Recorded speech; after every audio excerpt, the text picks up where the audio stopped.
Hello বন্ধুরা, সবাই কেমন আছেন? আশা করি সবাই অনেক ভালো আছেন। আজকে আমরা দেখাতে চলেছি দ্য গ্রেস্ট অফ অল টাইম।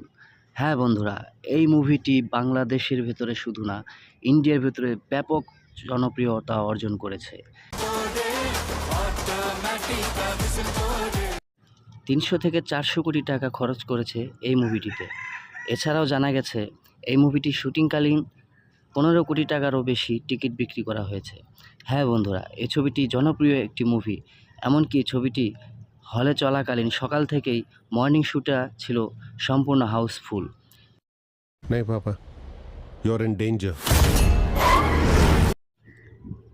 আমি গ্যারান্টি দিয়ে বলতে পারি বন্ধুরা, এই মুভিটি যখন আপনারা হলের পর্দায় দেখবেন, আমি শিওর আপনারা এর অ্যাকশন এবং কমেডি এবং বিনোদন, এক কথায় হলের পর্দা থেকে ভক্তদের চোখ সরাতেই পারবেন না।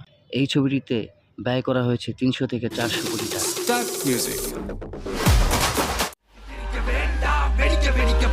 তিনি একজন সফল অভিনেতা। তিনি সচরাচর কোনো ছবিতে অভিনয় করেন না। আগে অভিনয়ের গল্প দেখেন, কাহিনী দেখেন, ভালো লাগলে তবেই শুটিং করেন। অনেকে এখনও এই মুভিটির ট্রেলার দেখছেন ইউটিউবে। আর ইউটিউবের ট্রেলারে ঢুকলেই দেখা যাচ্ছে কমেন্টের বন্যা। অসংখ্য ভক্তদের অসংখ্য কমেন্ট। রাজনীতির কারণে ফেরা হয়নি বড় পর্দায়, অবশেষে ফিরে এলো আবারও বড় পর্দায় তিনি।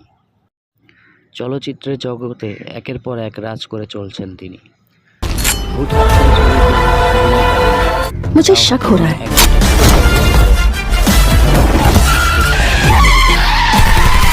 Papa, you're in danger.